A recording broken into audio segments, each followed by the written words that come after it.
Happy New Year. Men's hoops in the Vine Center on a Tuesday night as the Liberty Flames knock off the Charleston Southern Buccaneers 70-53. Liberty now 1-1 in Big South Conference play alongside Paul Nazigan. My name is Nick Pierce. And Paul, Flames overcame a slow start here tonight. It was not the cleanest game early on, the first 10 minutes or so for Liberty. I think Coach McKay or anyone would tell you that. But Liberty able to clamp down defensively after that, really kind of get things going. And then Georgie Pacheco-Ortiz just out of his mind tonight, 27 points, 2 off of his career high, knocked down 7 3-pointers, and that was the difference. Yeah, a little sloppy, like you said, to start the game. Maybe some leftover effects from the Gardner-Webb game on Saturday. But credit some of that to Charleston Southern. They came out with really an aggressive mindset, caused a lot of those turnovers with some really good full-court pressure. But Liberty does a great job responding, kind of gather themselves at halftime.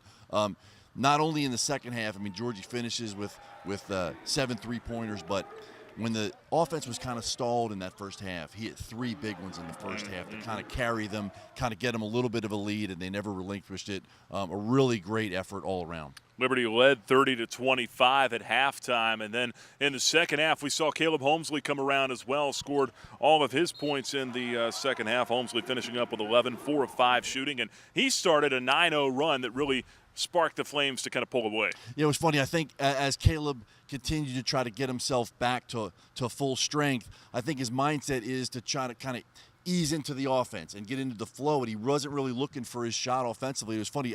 As we were doing the broadcast, I was telling Matt, I said, Caleb needs to look more for his shot, and right on cue, he kind of went on that run. And again, the guy is such an effective scorer and a great player. They needed him. So he provided that spark when there was a little bit of a lull. And then all game long, Scotty James, what an effort he has. 15 rebounds, 14 points. The guy is just relentless on the boards, just a great worker. So different guys stepped up throughout the night. Team-wise, great effort. Defensively, another solid performance. They keep Charleston Southern, who has a lot of good scorers in Keeling and McConico. They do a great job, keep them to 53 points. The defense is just solid. Yeah, and another double-double for Scotty James tonight, as you mentioned, 14 points, 15 rebounds. And to hold a Charleston Southern team that put up 84 against Longwood to only 53 tonight, I'd say job well done. Got in the locker room after the ball game, caught up with some of the Flames and head coach Richie McKay to get their thoughts on the win. Early in the game, I just saw my first 3 went in. I will shoot the second one, and I did. And after that, I just I was feeling it. I was getting hot, so I just keep believing in myself, keep thinking that the next one is going in, and that's what happened tonight.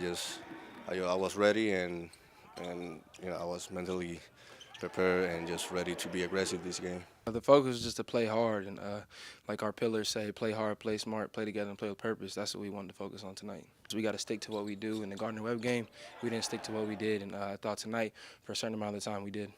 Yeah, we just had to stay focused. We turned it over 22 times in the total game. First half, we struggled a little bit breaking the press. Usually we don't.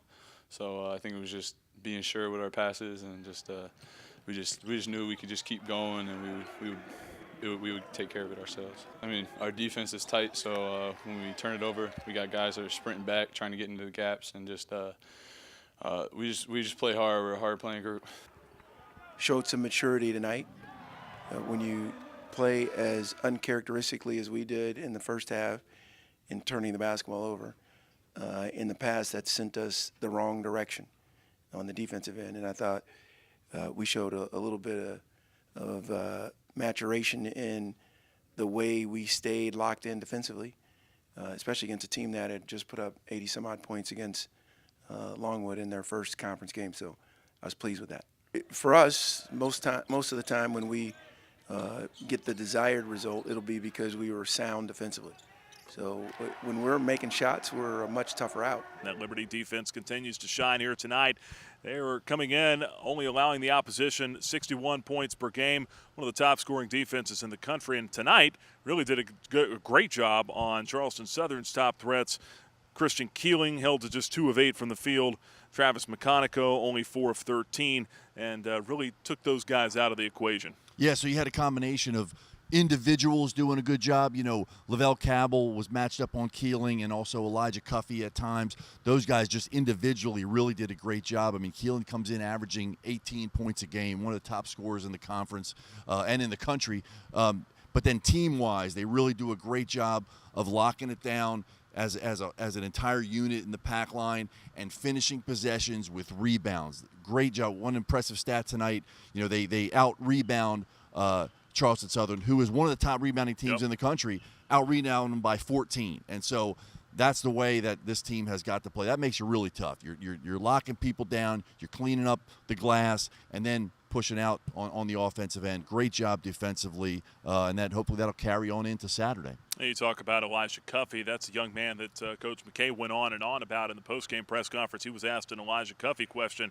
and he went on a little bit at length about his defensive intensity, and then also, you know, even the fact that he's a better offensive player than what we've seen up to this point. Well, looking ahead for Liberty, the Flames are now 10-5, 1-1 in the Big South. They'll be back here in the Vine Center Saturday afternoon. 4 o'clock start, roughly thereabouts. It'll be after the Lady Flames game at 1 o'clock.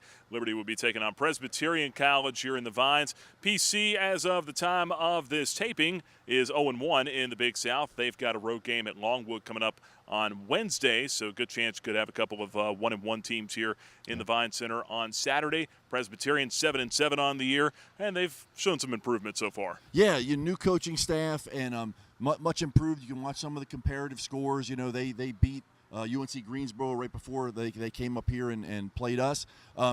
What they might have most of all is belief now, and they've got some new kids in there. A lot of excitement in that program, a lot of belief. They're going to come in here looking to give the Flames a run. Should be an exciting game Saturday afternoon. Yeah, Liberty and Presbyterian Saturday at 4 o'clock here in the Vine Center. But for now, Flames will enjoy the 70-53 win at home over the Buccaneers from CSU. For Paul Nazigan, my name is Nick Pierce for the Liberty Flames Sports Network.